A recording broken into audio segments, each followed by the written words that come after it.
صبح جلدی اٹھو. میں پوری دنیا ابھی افریقہ کے 8 ملک پسماندہ 5 بجے کے بعد بازار بند ہوتے ہیں. یہاں رات 9 بجے شاپنگ کے لیے نکلتے ہیں. میرے رب نے رات سونے کے لیے بنائی, دن کام کے لیے بنایا. اتنی نحوست ہے کہ 12 بجے تک بازار نہیں کھلتے, 11 بجے تک بازار نہیں کھلتے. میرے نبی نے فرمایا جعلت البرکۃ فی بکور امتی, میری امت کی صبح کے وقت میں برکت دی گئی ہے. میرے نبی نے فرمایا صبح کے وقت میں رزق تلاش کرو, صبح کے وقت میں اپنے رزق کی طلب سے غافل نہ ہو, سو نہ جاؤ. اب سارا تاجر صبح سوتا ہے, ساری منڈیاں, سارے بازار رات 11 بجے تک کھلے ہوئے ہیں, بچوں سے دور, بیویوں سے دور. رات 11 بجے دکانیں چھوڑتے ہیں, 12 بجے کھانا کھاتے ہیں. بچے یا سو چکے ہیں یا اپنے ٹی وی پر مشغول ہیں. یہ 12 بجے کھانا کھا کے ہی سوتا ہے. سارا کھانا پیٹ میں زہر بنتا ہے, پھر پیٹ پھول پھول کے باہر. پھر جناب شیخ صاحب ٹوٹتے جا رہے ہیں, آپ سجے پاسے تے پیٹ کھبے پاسے. اور پھر ڈاکٹروں کی چاندی, کسی کو بلڈ پریشر, کسی کو شوگر, کسی کو ہارٹ, کسی کو کچھ. یہ سب فطرت کی زندگی کو چیلنج کرنے کا. یہ ساری لوڈ شیڈنگ اللہ کی قسم ختم ہو جائے گی. شام مغرب پہ بازار بند کرو, صبح اٹھو. سارا یورپ, سارا امریکہ, سارا چائنا, سارا افریقہ میں جہاں پھر کر آیا ہوں, 5 بجے بازار بند ہیں, 9 بجے سناٹا ہوتا ہے, ہو کا عالم ہوتا ہے. تمہارے 9 بجے لبرٹی سے گزرا نہیں جاتا ہے.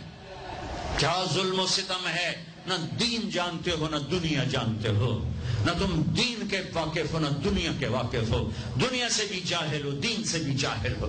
دنیا کا بھی ظلم کر رہے ہو, دین کا بھی ظلم کر رہے ہو.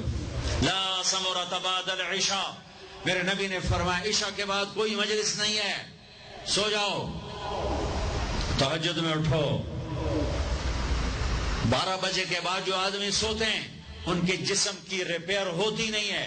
جو دن میں سوتے ہیں ان کے جسم, نیند مستری ہے, پلمبر ہے, آپ کے پوری باڈی کی ریپیئر کرتا ہے نیند کا نظام. لیکن جب آپ 12 بجے کے بعد سوتے ہیں یا فجر کے بعد سوتے ہیں, وہ کام ہی نہیں کرتا. وہ کہتا میری چھٹی میں نہیں کرنا. جب آپ 10 بجے سو جاتے ہیں وہ پورا ایکٹیو ہو جاتا ہے, پورے جسم کو چست کر دیتا ہے. جب آپ صبح 4 بجے اٹھو, 5 بجے اٹھو تو آپ تازہ ہو گئے. رات کا جاگنا, دن کا سونا نحوست. آپ کی بجلیاں تباہ پہلے ہی تھوڑی ہے. جس امت کو اللہ نے وقت کی قدر سکھائی, اسی امت نے وقت کو تباہ کر کے رکھ دیا. اور جس امت کے پاس قرآن نہیں, نبی نہیں, انہوں نے وقت کو کیش کر کے تمہیں غلامی کا توق پہنا دیا اور دنیا کو لیڈ کرنے کی طاقت اللہ نے ان کو دے دی. او بھائیو, نہ دنیا اچھی رہی نہ دین اچھا رہا. رات کو جلدی سو, فجر پڑھی جائے گی آرام سے, تہجد پڑھی جائے گی آرام سے. کچھ وقت اللہ کے قرآن کے ساتھ گزارو, کچھ اللہ کے نبی کی زندگی پڑھو, کچھ اللہ کے نبی کے فرمان پڑھو, نیک لوگوں کی ہسٹری پڑھو, اپنے اللہ کے محبوب بندوں کی تاریخ پڑھو, اولیاء کرام کی تاریخ پڑھو. اپنے ماں باپ کو عزت دو, شادی شدہ ہو بیوی کو عزت دو, بیوی خامد کو عزت دے, اولاد کو عزت دو, وہ عزت لوٹ کے تمہاری طرف آئے گی. یہ میرے نبی ایک پوری زندگی لے کر آئے, دنیا کا بھی بتایا, آخرت کا بھی بتایا, علاج بھی بتا گئے, کھانا بھی بتا گئے, زندگی بھی بتا گئے. اے میرے عزیزو, ایک خوبصورت زندگی ہے جس کو سیکھنے کی محنت ہو رہی ہے. یہ تبلیغ کا کام, اس کو سیکھنے کی ایک اچھی خوبصورت محنت ہے. پہلے بھی آپ کے پاس آتا رہتا ہوں, ماشاءاللہ آپ بڑے شوق سے آتے ہیں, اور ماشاءاللہ آپ کو دیکھ کر بڑی خوشی. مجھے اپنا کالج کا زمانہ یاد آتا ہے. ہم گورنمنٹ کالج لاہور میں اقبال ہاسٹل کے, پتہ نہیں اب کیا صورتحال ہے, بیچ میں ایک لان تھا گول, اس میں ایک پھٹی ہوئی چٹائی پڑی تھی, صف. میں نے وہاں کبھی نماز نہیں پڑھی, جتنا عرصہ رہا. 3 سے 4 لڑکے نماز پڑھتے ہوئے مجھے نظر آتے تھے. ان میں ایک کو میں اب بھی دیکھ رہا ہوں, سانولے سے رنگ کا, نام مجھے اس کو بھول گیا. وہ نماز 5 وقت کا نمازی تھا. وہ مجھے نظر آتے جاتے میں اسے دیکھتا تھا نماز پڑھتے ہوئے.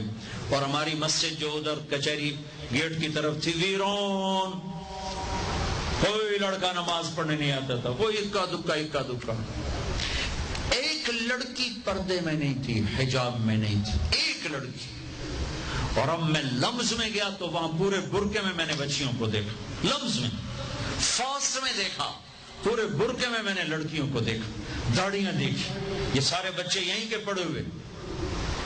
میرے پورے گورنمنٹ کالج میں ایک لڑکے کی داڑھی نہیں تھی، صرف ایک لڑکے کی داڑھی تھی، نعیم الدین، جو ہمیں دعوت دیتا تھا، تبلیغ میں کھینچتا تھا اور ہر کمرے سے ذلیل ہو کے نکلتا تھا.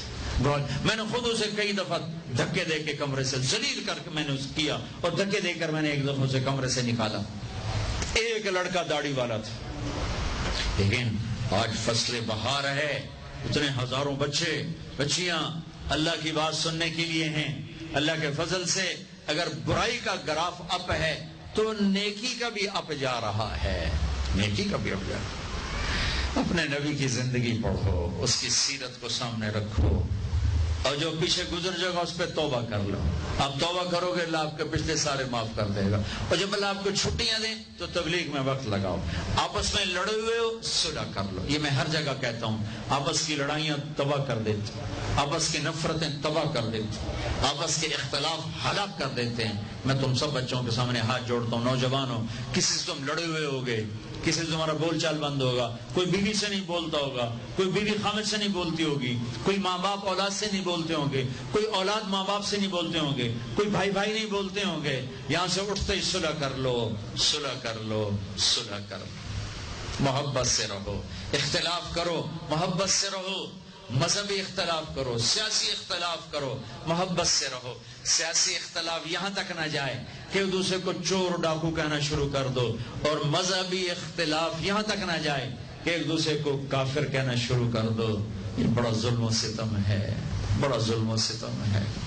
اور میں 5 انگلیاں برابر نہیں، اللہ کا فضل ہے، میرا دیس اہل خیر سے بھرا ہے، علماء راسخین سے بھرا ہے، معتدل علماء سے بھرا ہوا ہے. لیکن میرے خطیب، میرے دیس کے اکثر خطیب، وہ آگ لگا رہے ہیں، وہ آگ لگا رہے ہیں، وہ آگ لگا رہے ہیں. وہ دین کے نام پر فرقہ واریت کو ہوا دے رہے ہیں. ان شعلوں کو ہوا مزید لگ گئی تو خود بھی جل جائیں گے اور انسانیت بھی جل جائے گی. جب آگ بلند ہوتی ہے تو پھر اپنے برائے سب اس میں جلتے ہیں. تو میں آپ سب بچوں سے کہوں گا، اختلاف ایک فطری چیز ہے، لیکن اسے دین کا اختلاف ایسا نہ پہنچاؤ کہ سلام کرنا چھوڑ دو، کافر کہنا شروع کر دو، ایک دوسرے کے پیچھے نمازیں پڑھنا چھوڑ دو، اور یہاں تک پہنچ جاؤ کہ اگر اس سے مصافحہ کرو گے تو نکاح ٹوٹ جائے گا. میں بڑے درد سے بتا رہا ہوں، میرے پاس ایک کلپ آیا، اب تو میں نے واٹس ایپ بھی بند کر دے، اپنے میسج بھی بند کر دی، کہ نہ ہمیں فون استعمال کرنے کا سلیقہ ہے، نہ معاشرت کا سلیقہ ہے.